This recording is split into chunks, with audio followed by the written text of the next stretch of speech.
فاتحة. لا حول ولا قوة إلا بالله العلي العظيم.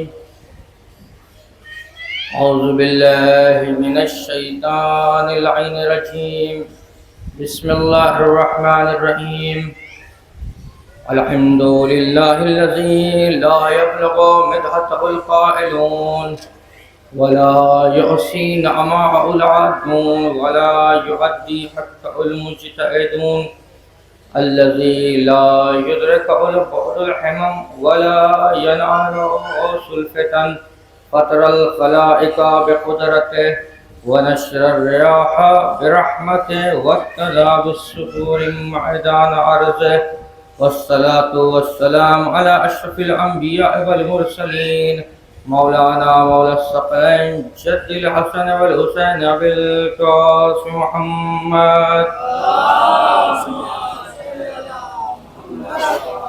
وعلى بيت الطيبين الطاهرين المعصومين المظلومين ولعنة الله على أعدائهم أجمعين من الآن إلى قيام يوم الدين. أما بعد فقد قال الله في كتابه الكريم وقوله الحق بالحق. بسم الله الرحمن الرحيم. يا أيتها النفس المطمئنة ارجعي إلى ربك راضية مرضية وادخلي في عبادي وادخلي جنتي. صلوات پر محمد وعلى عزیزان گرامی، ماتم داران سید الشہداء، یقیناً یہ عزاداری عظیم عبادت ہے. یہ عزاداری انسان کے وجود کو جلا بخشتی ہے. یہ امام حسین کا غم روحوں کو تازہ کرتا ہے، مردہ دلوں کو زندہ کرتا ہے. اس کی جتنی بھی تعریف کی جائے یہ فرش عزا یا عزاداری یا مجلس اتنی کم ہے.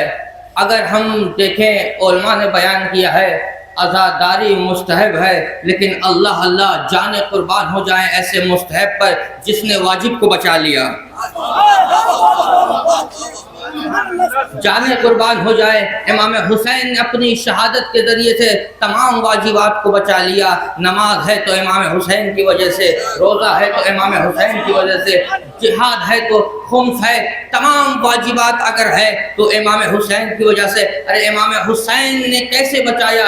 یزید کہہ رہا تھا، کیا کہہ رہا تھا؟ لیبت ہاشم بالملک فلا خبر جاء ولا وحی النظر. تو امام حسین نے خروج کیا جب یزید یہ کہہ رہا تھا یہ اسلام بنی ہاشم کا ڈھونگ ہے، نہ کوئی نماز ہے، نہ کوئی روزہ ہے، نہ کوئی کتاب ہے، نہ کوئی قرآن ہے. تو امام حسین نے کہا مثلی لا یباع مثلک، مجھ جیسا تجھ جیسے کی بیعت نہیں کر سکتا. اور ایسا انقلاب برپا کیا کہ امام حسین نے اپنی شہادت کے ذریعے سے تمام دین کو بچا لیا، تمام واجبات کو بچا لیا. ایک صلوات پڑھیں گے محمد و آل محمد پر.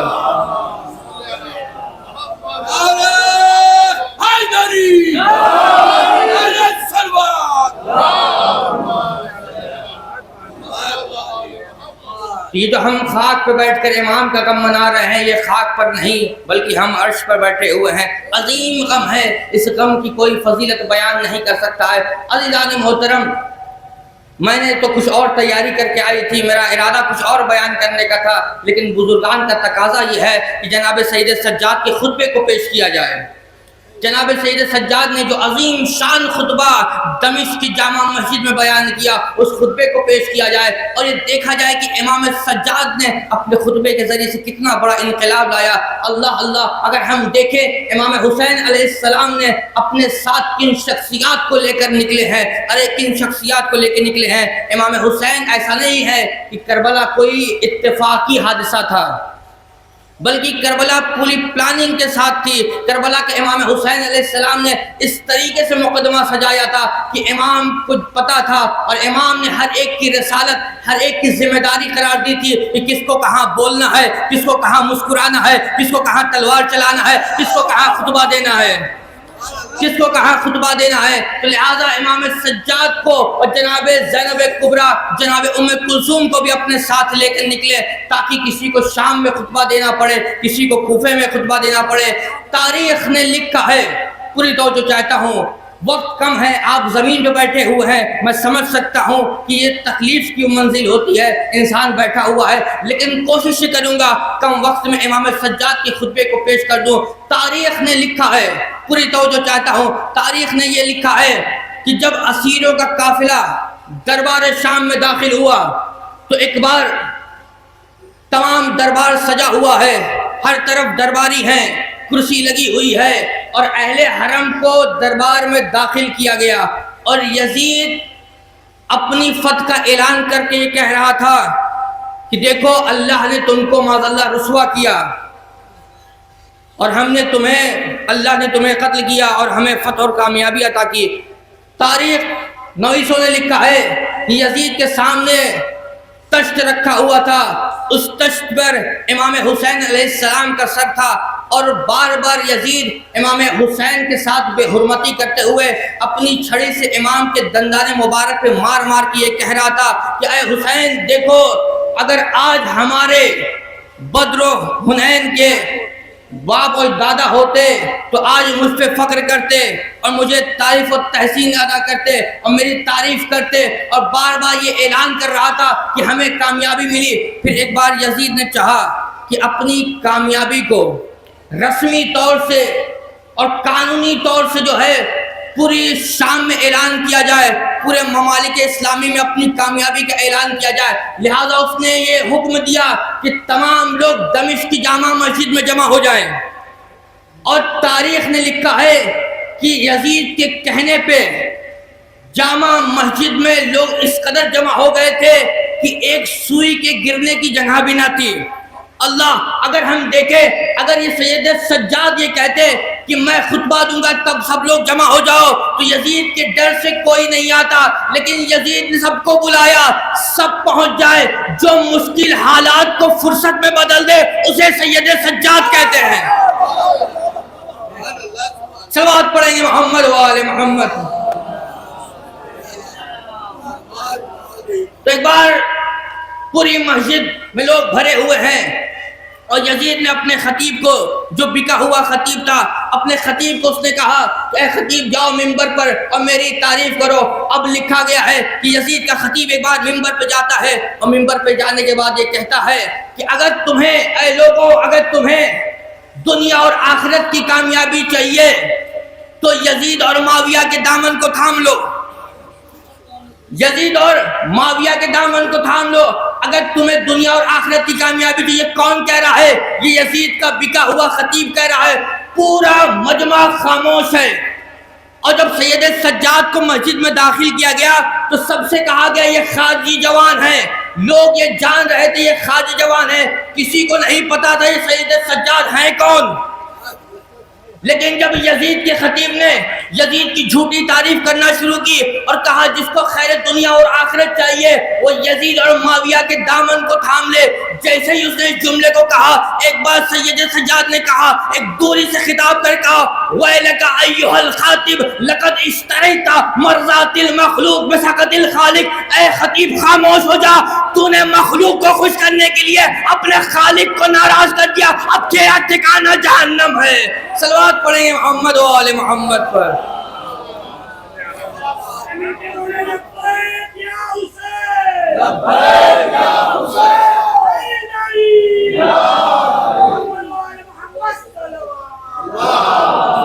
تو امام نے کیا کہا, لقد اشتریت مرضات المخلوق بسخط الخالق.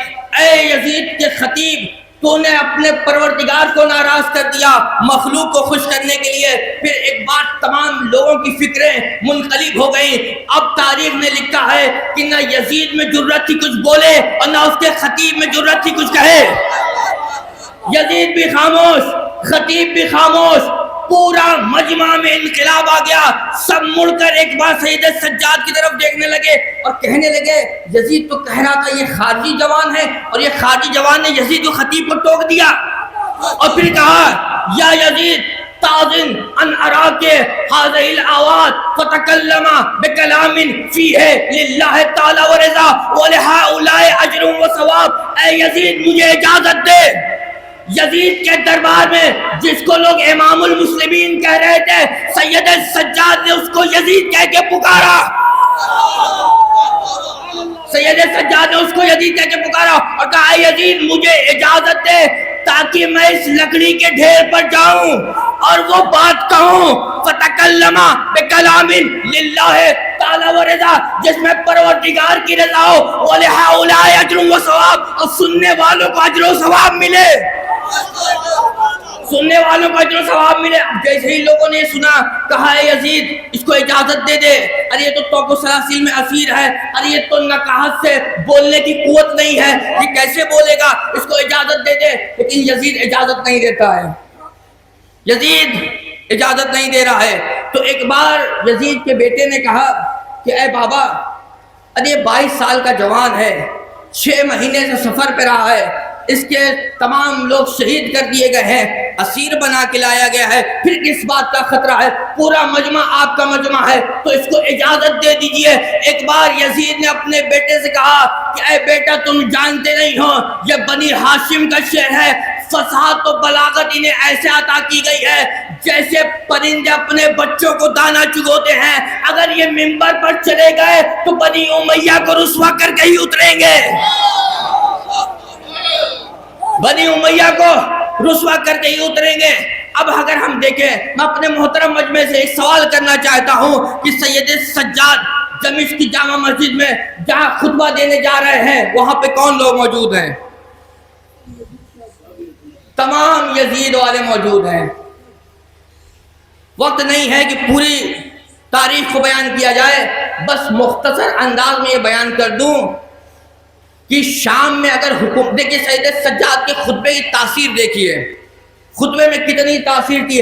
اگر ہم یہ دیکھیں شام میں کب سے اسلامی حکومت قائم ہوئی تو تاریخ نے لکھا ہے کہ سن 14 ہجری سے لے کر سن 18 ہجری تک, جب اسلام نے شام کو فتح کیا سن 14 ہجری میں خلیفہ دوم کے زمانے میں, تو خلیفہ دوم نے یزید کے معاویہ کے بڑے بھائی, معاویہ کے بڑے بھائی کا بھی نام یزید تھا. وقت نہیں ہے کہ پورا شجرنامہ بیان کروں, بس اتنا جان لیجئے کہ یزید کا جو بڑا بھائی تھا, اس معاویہ کا جو بڑا بھائی تھا اس کا نام بھی یزید تھا.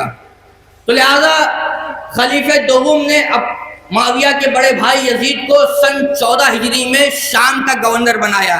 جب شام فتح ہوا سن 14 ہجری سے لے کے, دیکھیے سید سجاد کے خطبے کی تاثیر دیکھیے, سن 14 ہجری سے لے کر سن 18 ہجری تک معاویہ کا بڑا بھائی یزید شام کا گورنر تھا.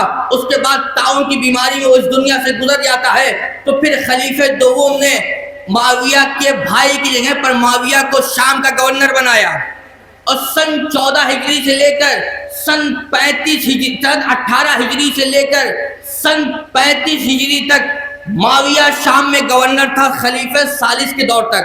پھر جب مولا کائنات کی حکومت آئی سن 35 سے 40 میں تو زبردستی گورنر بنا رہا. پوری تاریخ آپ کی نظر کے سامنے ہے. تو اب یہاں سے اگر ہم دیکھیں سن 18 ہجری سے لے کے سن 40 ہجری تک سید سجاد کے خطبے کی تاثیر دیکھیے گا. سن 18 ہجری سے لے کے سن 40 ہجری تک معاویہ شام کا گورنر تھا. پھر سن 41 ہجری میں امام حسن سے صلح ہوتی ہے. جب امام حسن سے صلح ہوئی تو یہ ہوا کہ اب تمام ممالک اسلامی کا حاکم معاویہ ہوگا, اور معاویہ اپنے بعد کسی کو حاکم معین نہیں کرے گا, اس کے بعد امام حسن ہوں گے. لیکن معاویہ نے صلح کو توڑا, اور آپ جانتے ہیں کہ سن 41 ہجری سے لے کر سن 60 ہجری تک معاویہ پوری ممالک اسلامی کا حاکم تھا اور شام میں موجود تھا. تو اس طریقے سے اگر ہم دیکھیں تو سن 18 سے لے کر سن 40 ہجری تک تقریباً 22 سال تک معاویہ شام میں گورنر تھا, اور سن 41 سے لے کر سن 60 ہجری تک تقریباً 20 سال معاویہ تمام ممالک اسلامی اور شام میں حاکم تھا. تقریباً 42 سال اور 4 سال اس کا بھائی، تقریباً 46 سال۔ اب تاریخ نے لکھا ہے جب سید سجاد اور اسیروں کا کاروان شام میں داخل کیا گیا اور سید سجاد نے خطبہ دینے کے لیے کہا تو تقریباً 46 سال سے شام میں بنی امیہ کی حکومت تھی۔ 46 سال سے شام میں بنی امیہ کی حکومت تھی، اور بنی امیہ نے اہل بیت کی نفرت اس طریقے سے لوگوں کے دلوں میں ڈال دی تھی کہ لوگ منبر سے آ کے امام علی پہ سب کرتے تھے، امام علی کو برا بھلا کہتے تھے، اور علماء نے لکھا ہے کہ لوگ زیادہ ثواب حاصل کرنے کے لیے نماز میں قنوت میں مولا علی پہ برا بھلا کہتے تھے، سب کرتے تھے تاکہ زیادہ ثواب حاصل کر سکے۔ یعنی 46 سال تک بنی امیہ نے صرف اہل بیت کی نفرت لوگوں کے دلوں میں ڈالی، اور لوگوں کو اتنا بھی نہیں پتا تھا کہ رسول اسلام نے فرمایا الحسن والحسین سیدہ شباب اہل الجنہ۔ لوگوں کو اتنا بھی نہیں پتا تھا جس دین پر جناب حمزہ ہے اسی دین پر علی مرتضیٰ ہے۔ لوگوں کو یہ بھی نہیں پتا تھا کہ علی مرتضیٰ روزہ رکھتے ہیں، نماز پڑھتے ہیں، لیکن جب سید سجاد نے خطبہ دیا تو ایک بار شام میں ایسا انقلاب برپا ہوا۔ آپ انصاف سے بتائیے، علماء بیان کرتے ہیں سید سجاد نے جو خطبہ دیا کتنی دیر خطبہ دیا؟ علماء بیان کرتے ہیں 30 منٹ، 40 منٹ، بہت اگر خطبہ دیا تو 45 منٹ۔ تو پتہ چلا بنی ہاشم کا سورما جب فضاحت و بلاغت کی معراج پہ آتا ہے تو بنی امیہ کی 46 سالہ حکومت ایک طرف، سید سجاد کے 46 منٹ کا خطبہ ہے۔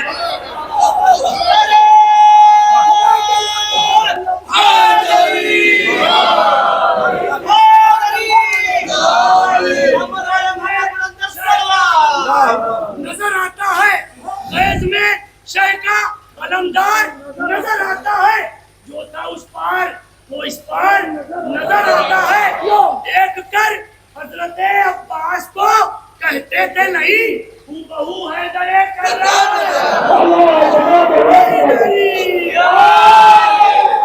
اب سید سجاد اس سورما کا نام ہے جس نے بنی امیہ کی 46 سالہ حکومت کو 46 منٹ میں تہس و نہس برباد کر دیا۔ یزید اسی بات سے تو ڈر رہا تھا، لیکن یزید مجبور ہو گیا۔ ایک بار سید سجاد منبر پر جاتے ہیں اور منبر پہ جانے کے بعد عظیم خطبہ ارشاد فرماتے ہیں۔ تاریخ نے لکھا ہے کہ امام سجاد پہ تمام دربار تمام لوگوں کی نظر ہے، ارے یہ کون جوان آ گیا، یہ 22 سالہ کون سا جوان ہے جو اتنا بلند ہے جو یزید کو ٹوک دے رہا ہے۔ ایک بار سید سجاد منبر پہ آئے، آنے کے بعد حمد پروردگار کیا، اس کے بعد کہتے ہیں ایھا الناس اوتینا ستن وفضلنا بسبعین، اے لوگو مجھے ہمیں 6 چیزیں عطا کی گئی ہیں اور 7 چیزوں سے فضیلت عطا کی گئی ہے۔ اوتینا العلم والحلم والسماعۃ والفصاحۃ والشجاعۃ والمحبۃ فی قلوب المؤمنین، اے لوگو علم ہمیں عطا کیا گیا، علم ہمیں عطا کیا گیا، فصاحت ہمیں عطا کی گئی، سخاوت ہمیں عطا کی گئی ہے، شجاعت ہمیں عطا کی گئی ہے، اور ہماری محبت فی قلوب المؤمنین، مومنین کے دلوں میں، ہماری محبت مومنین کے قلوب میں ہے۔ وفضلنا بسبعین، اور 7 چیزوں کے ذریعے سے تمام انسانوں پر تمام مخلوقات پر ہمیں فضیلت عطا کی گئی ہے۔ بِأَنَّ مِنَّا نَبِيُّ الْمُخْتَارِ وَمِنَّا الصِّدِّيقُ وَمِنَّا الطَّيَّارُ وَمِنَّا أَسَدُ اللَّهِ وَأَسَدُ رَسُولِهِ وَمِنَّا سِبْطَانِ هَٰذِهِ الْأُمَّةِ وَمِنَّا مَهْدِي هَٰذِهِ الْأُمَّةِ، اے لوگوں جان لو کہ نبی مصطفیٰ ہم میں سے ہے، صدیق علی مرتضیٰ ہم میں سے ہے، طیار جعفر طیار ہم میں سے ہے، اسد اللہ و اسد رسول خدا جناب حمزہ ہم میں سے ہے، اس امت کے 2 نواسے حسن و حسین ہم میں سے ہے۔ پھر اسلام کے فیوچر کے بارے میں بتایا وَمِنَّا مَهْدِي هَٰذِهِ الْأُمَّةِ، اس امت کا مہدی بھی ہم میں سے۔ صلوات پڑھیں گے محمد و آل محمد۔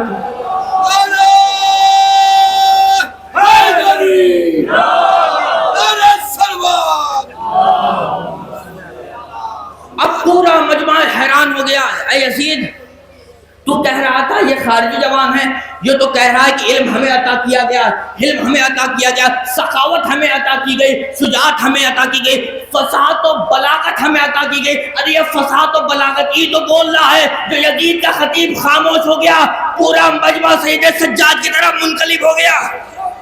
اور یہ کہہ رہا ہے نبی ہم میں سے ہے، جعفر طیار ہم میں سے ہے، آخر یہ کون ہے؟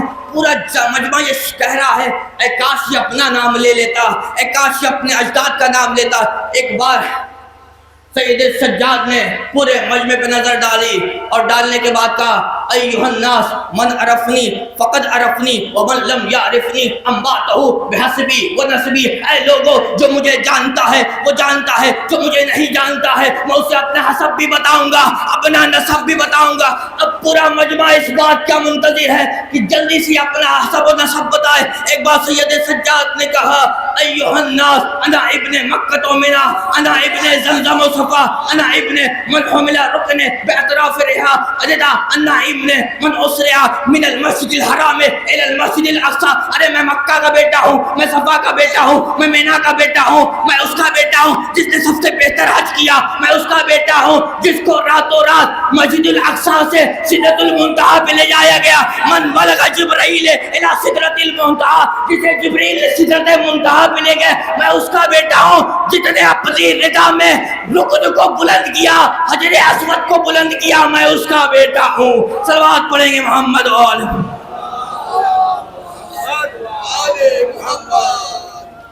میں اس کا بیٹا ہوں۔ اب پورا مجمع یہ کہہ رہا ہے اے کاش یہ اپنے اجداد کا نام لے لیتا۔ ایک بار سید سجاد کہتے ہیں میں اس کا بیٹا ہوں جس پہ قرآن نازل ہوا، میں اس کا بیٹا ہوں جس پہ کتاب نازل ہوئی، میں اس کا بیٹا ہوں کہ جس کے ساتھ آسمان پر ملائکہ نے نمازیں پڑھی۔ پورا مجمع یہ سوچ رہا تھا کہ یہ اپنے اجداد کا نام لیتا۔ اتنے میں سید سجاد نے کہا انا ابن محمد المصطفیٰ، میں محمد مصطفیٰ کا بیٹا ہوں۔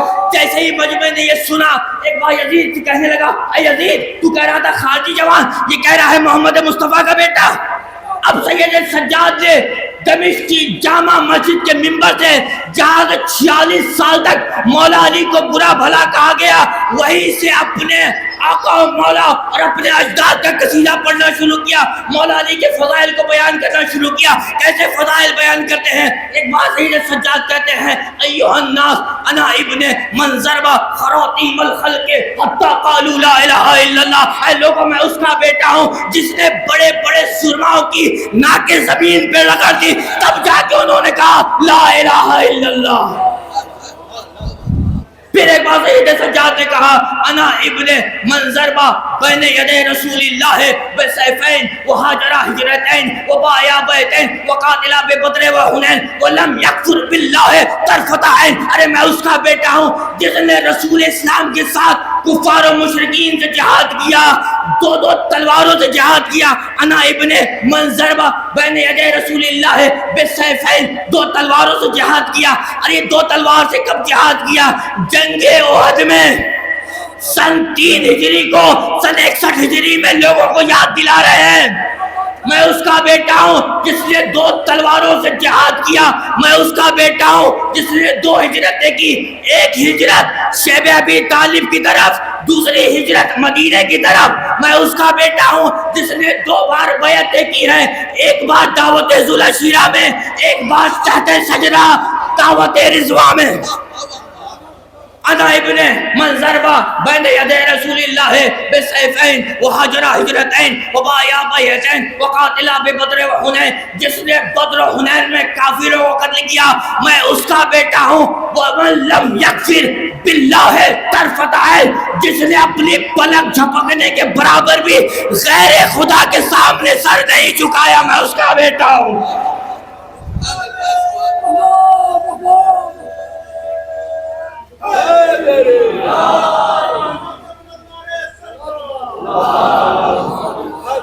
تقی ذکی بہلول سوام۔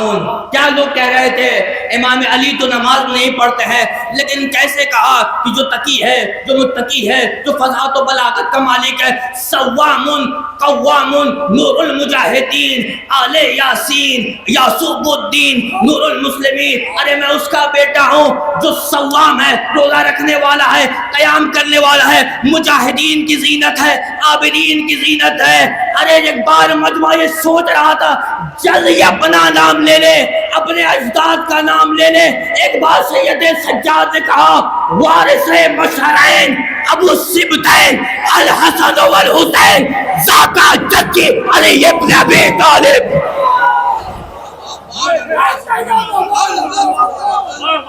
صلوات پڑھیں گے محمد و آل محمد.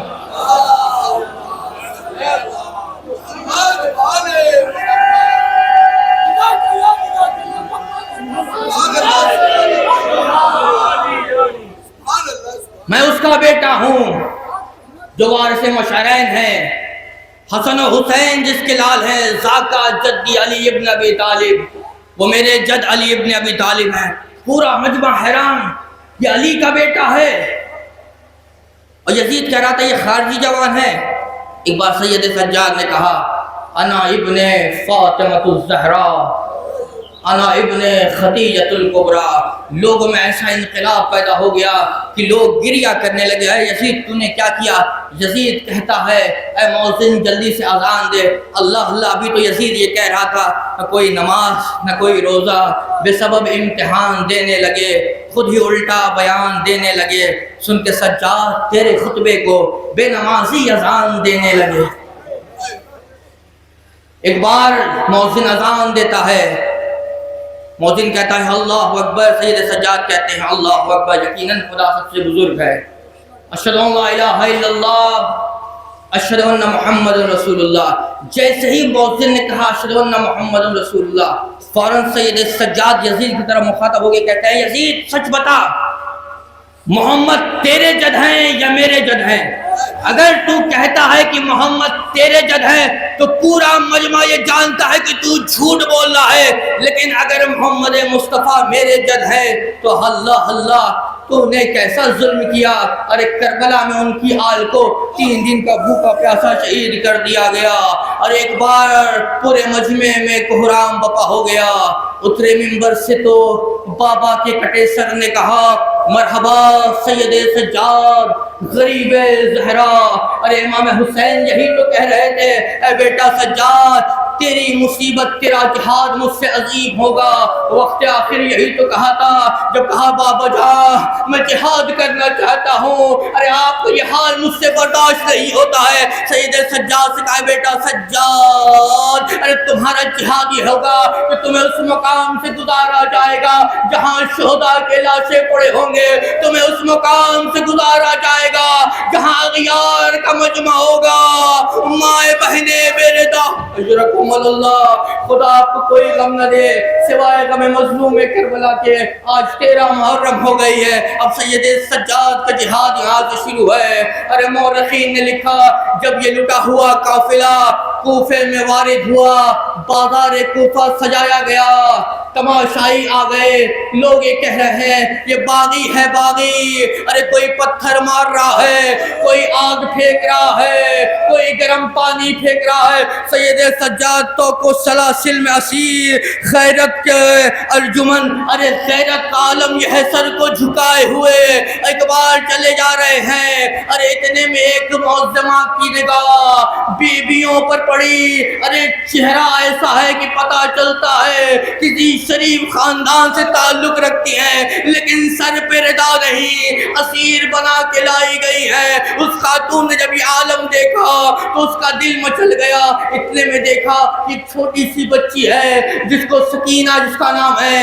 ارے وہ بار بار اپنی پھوپھی اماں سے کہہ رہی ہے پھوپھی اماں پیاس سے دم نکلا جا رہا ہے، تھوڑا پانی مل جاتا.